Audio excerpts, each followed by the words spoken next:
Thiruvananthapuram corporation mayor Arya Rajendran ഇത്തവണ തദ്ദേശ സ്വയംഭരണ തെരഞ്ഞെടുപ്പിൽ മത്സരിക്കില്ല. ഇത്തവണ കോർപ്പറേഷൻ ജനറൽ സീറ്റാണ്. അതുകൊണ്ട് തന്നെ ആര്യ രാജേന്ദ്രന് ഇനി ഒരിക്കൽ കൂടി മേയറാവാൻ പറ്റില്ല. മേയറായി CPM ഉദ്ദേശിക്കുന്നത് SP ദീപകിനെയാണ്. അതുകൊണ്ട് തന്നെ ആര്യ രാജേന്ദ്രനെ നിയമസഭയിലേക്ക് മത്സരിപ്പിക്കാനാണ് CPMൻ്റെ നീക്കം. നിയമസഭാ തെരഞ്ഞെടുപ്പ് മുന്നിൽ കണ്ടുകൊണ്ട് ആര്യ രാജേന്ദ്രനെ മാറ്റി നിർത്തുകയാണ് CPM. ആര്യ രാജേന്ദ്രൻ നേമത്ത് നിന്ന് മത്സരിക്കും എന്നൊരു ശ്രുതി മുമ്പ് ഉണ്ടായിരുന്നു. മന്ത്രി ശിവൻകുട്ടിക്ക് അനാരോഗ്യ പ്രശ്നങ്ങൾ ഉള്ളതുകൊണ്ട് അവിടെ ശിവൻകുട്ടി ഇത്തവണ മത്സരിക്കില്ല എന്നതാണ് ശ്രുതി. ശിവൻകുട്ടി മത്സരിക്കാത്ത സാഹചര്യത്തിൽ ആര്യ രാജേന്ദ്രനെ നേമത്ത് നിർത്തി മത്സരിപ്പിക്കാൻ CPM തീരുമാനിച്ചിരിക്കുന്നു. രാജീവ് ചന്ദ്രശേഖറാണ് നേമത്ത് ആര്യ രാജേന്ദ്രൻ മത്സരിക്കുന്നതെങ്കിൽ എതിരാളിയായി എത്തുന്നത്. തിരുവനന്തപുരത്ത് സ്ഥാനാർത്ഥികളിൽ വലിയ മാറ്റമൊന്നും CPM വരുത്തിയിട്ടില്ല. കഴക്കൂട്ടത്ത് കടകംപള്ളി സുരേന്ദ്രൻ തന്നെ മത്സരിക്കും. പാറശാല CK ഹരീന്ദ്രനും നെയ്യാറ്റിൻകര ആൻസലിനും മത്സരിക്കും. അതുകൊണ്ട് തന്നെ വലിയ മാറ്റമൊന്നും വരുത്താത്ത ഒരു സ്ഥാനാർത്ഥി ലിസ്റ്റാണ് CPM പ്രതീക്ഷിക്കുന്നത്. നേമത്ത് ശിവൻകുട്ടി അനാരോഗ്യം കാരണം മത്സരിക്കാത്ത ഒരു സാഹചര്യം വന്നാൽ ആര്യ രാജേന്ദ്രനെ നേമത്ത് നിർത്താനാണ് CPM ഉദ്ദേശിക്കുന്നത്. അതുകൊണ്ട് തന്നെ കോർപ്പറേഷൻ തെരഞ്ഞെടുപ്പിൽ മത്സരിക്കേണ്ടതില്ല എന്ന് ആര്യ രാജേന്ദ്രനോട് CPM ജില്ലാ കമ്മിറ്റി അറിയിച്ചതായാണ് റിപ്പോർട്ട്. കേരളത്തിലെ ഏറ്റവും പ്രായം കുറഞ്ഞ മേയർ എന്ന നിലയിൽ പ്രശസ്തി നേടിയ ആര്യ രാജേന്ദ്രൻ ഇടയ്ക്ക് വിവാദങ്ങളും ഉണ്ടാക്കി. പക്ഷേ ആ വിവാദങ്ങളെയൊക്കെ തരണം ചെയ്ത് മുന്നോട്ട് പോകാൻ ആര്യ രാജേന്ദ്രന് കഴിഞ്ഞു. ഇത്തവണ തെരഞ്ഞെടുപ്പിൽ മത്സരിക്കില്ലെങ്കിലും കോർപ്പറേഷൻ തെരഞ്ഞെടുപ്പിൽ CPMനെ നയിക്കുന്നത്, LDFനെ നയിക്കുന്നത് ആര്യ രാജേന്ദ്രനായിരിക്കും. പ്രചരണത്തിന് ചുക്കാൻ പിടിക്കുന്നത് ആര്യയായിരിക്കും എന്നത് ഉറപ്പായി.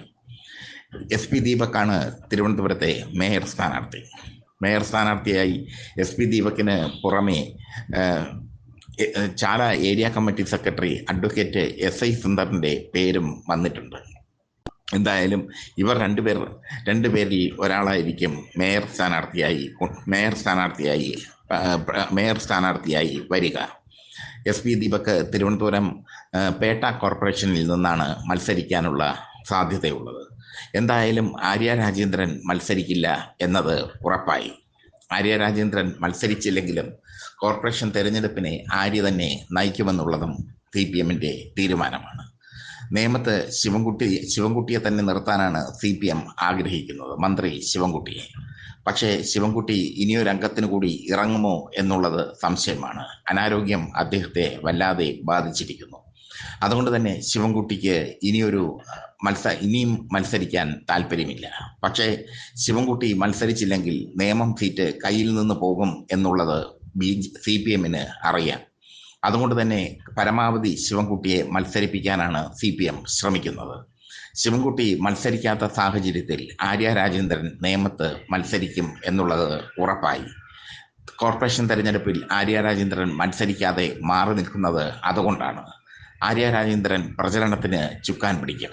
മാത്രമല്ല, ആര്യ രാജേന്ദ്രൻ എല്ലാ കോർപ്പറേഷനിലും, തിരുവനന്തപുരത്തെ എല്ലാ കോർപ്പറേഷൻ വാർഡുകളിലും പ്രചരണവുമായി എത്തും. CPMൻ്റെ കേഡർ നയത്തിന് അനുസരിച്ച് ആര്യ രാജേന്ദ്രൻ പ്രചരണത്തിനായി എത്തുമ്പോൾ അതൊരു കൗതുകകരമായ കാര്യമായിരിക്കും. ഇടയ്ക്കിടയ്ക്ക് വിവാദങ്ങളൊക്കെ ഉണ്ടാക്കുമെങ്കിലും ആര്യ രാജേന്ദ്രൻ്റെ കീഴിൽ കോർപ്പറേഷൻ ഇപ്പോൾ നല്ല രീതിയിൽ പ്രവർത്തിക്കുന്നുണ്ട് എന്നത് ശ്രദ്ധേയം. തെരഞ്ഞെടുപ്പ് അടുത്തു വരുമ്പോൾ ആര്യ രാജേന്ദ്രൻ മേയർ എന്ന നിലയിൽ ജനങ്ങളുമായി ഇടപഴകി പ്രവർത്തിക്കുന്നുണ്ട്. ആദ്യ കാലഘട്ടത്തിൽ ആര്യ രാജേന്ദ്രനെതിരെ ഒരുപാട് ആരോപണങ്ങൾ ഉണ്ടായിരുന്നു. ആ ആരോപണങ്ങൾക്കെല്ലാം കൃത്യമായി ഒരു മറുപടി പറയാൻ ആര്യയ്ക്ക് കഴിഞ്ഞു എന്നുള്ളതും ശ്രദ്ധേയം. ആര്യയെ മുന്നിലിരുത്തി CPMലെ തിരുവനന്തപുരത്തെ നേതാക്കൾ പിൻസീറ്റ് ഡ്രൈവിംഗ് നടത്തുകയാണ് എന്നൊക്കെ പ്രതിപക്ഷം ആരോപിച്ചിരുന്നു, BJP ആരോപിച്ചിരുന്നു. ആ ആരോപണങ്ങളെല്ലാം തള്ളിക്കളയാൻ ആര്യ രാജേന്ദ്രന് കഴിഞ്ഞു എന്നുള്ളത് ശ്രദ്ധേയമാണ്. എന്തായാലും ഇപ്പോൾ നല്ല പക്വതയുള്ള ഒരു രാഷ്ട്രീയക്കാരിയായി മാറിയിരിക്കുന്നു ആര്യ രാജേന്ദ്രൻ. അതുകൊണ്ട് തന്നെ ആര്യ രാജേന്ദ്രനെ നിയമസഭാ തെരഞ്ഞെടുപ്പിൽ നേമത്ത് നിന്ന് മത്സരിപ്പിക്കാനാണ് CPM ശ്രമിക്കുന്നത്.